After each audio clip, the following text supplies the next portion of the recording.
आज आपण करणार आहे डोनट। त्यासाठी मी इथं मिश्रण बनवत आहे। एक छोटासा बाउल घेतला आहे काचेचा, त्याच्यामध्ये हे कोमट दूध आहे ते आपण टाकून घेऊया। अर्धा कप दूध घ्यायचं, त्याच्यामध्ये ही एक अर्धा चमचा पिठी साखर आहे ती टाकायची। नंतर हे ड्राय ईस्ट आहे, खमीर आहे, म्हणजे त्याच्यामुळे आपले ते पीठ फुगण्यासाठी याची मदत होईल। हे याच्यामध्ये टाकून घेऊया। हे अर्धा चमचा आहे। आता हे सगळं मिक्स करून घेऊया आणि थोड्या वेळासाठी आपण बाजूला ठेवून देऊया। आपण इथे 2 कप मैदा घेतलेला आहे, 2 वाटी, तो आपण याच्यामध्ये घेऊया। 2 वाटी मैदा आहे हा। त्याच्यामध्ये ही पिठी साखर आहे, ही चवीपुरतं थोडंसं मीठ टाकायचं। हा बेकिंग पावडर आहे आणि हे बटर आहे, हे सुद्धा याच्यामध्ये टाकून द्यायचं। हे सगळं मिक्स करायचं।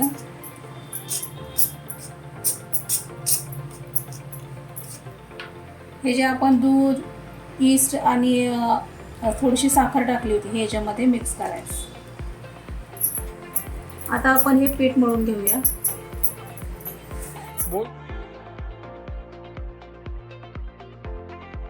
हे हाताने आपण हे पीठ चांगलं मळून घ्यायचं आणि जर पाण्याची गरज लागत असेल तर थोडंसं पाणी सुद्धा याच्यामध्ये मिक्स करायचं।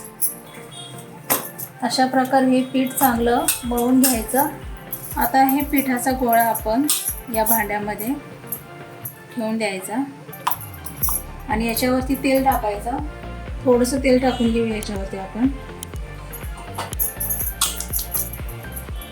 तेल टाकल्यामुळे हे पीठ फुगायला मदत होईल। असं तेल लावायचं याला आणि 1 तासासाठी आपण हे पीठ आता आपण मुरायला ठेवून देऊया। 1 तासानंतर हे पीठ चांगलं फुगेल, मग आपण डोनट करायला घेऊया। आता मी हे झाकून ठेवते, 1 तासानंतर आपण बघूया। झालेलं आहे, आपण आता बघूया पीठ कसं मुरलं आहे।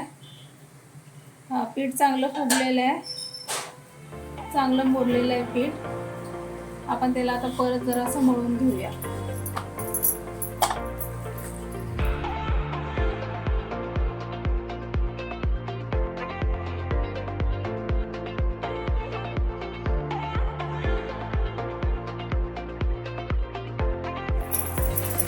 आता हा गोळा जरासा मळून घ्यायचा परत आणि आता आपण याचे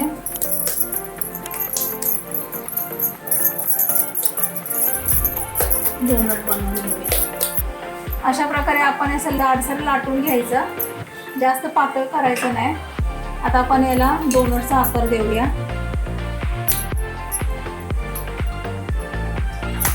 थोडंसं जाडसरच ठेवायचं, म्हणजे डोनट चांगले होतात। आणि एक थोडं बूच घ्यायचं लहान बाटलीचं आणि त्यानं मध्ये असा शेप द्यायचा।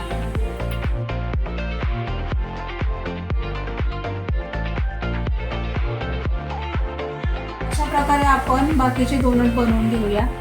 हे तेल तापलेलं आहे, आपण त्याच्यामध्ये हे डोनट तळायला सोडून देऊया।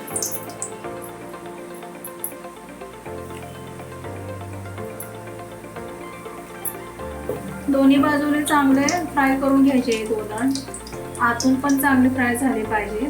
त्यामुळे गॅस बारीक करायचा आणि हे डोनट चांगले तळून घ्यायचे। अशा प्रकारे आपण हे डोनट दोन्ही बाजूने चांगले तळून घ्यायचे।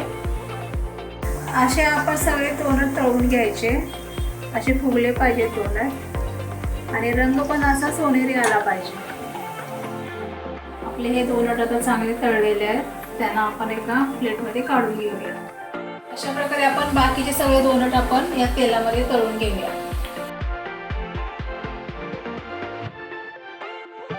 दूध टाकून या पावडरमध्ये अशी पेस्ट करून घ्यायची आणि याच्यामध्ये आपण जे डोनट बनवलेले आहेत त्याच्यामध्ये डीप करायचे। आता आपण हे डोनट याच्यामध्ये असे डीप करायचे आणि इथं असे ठेवून द्यायचे।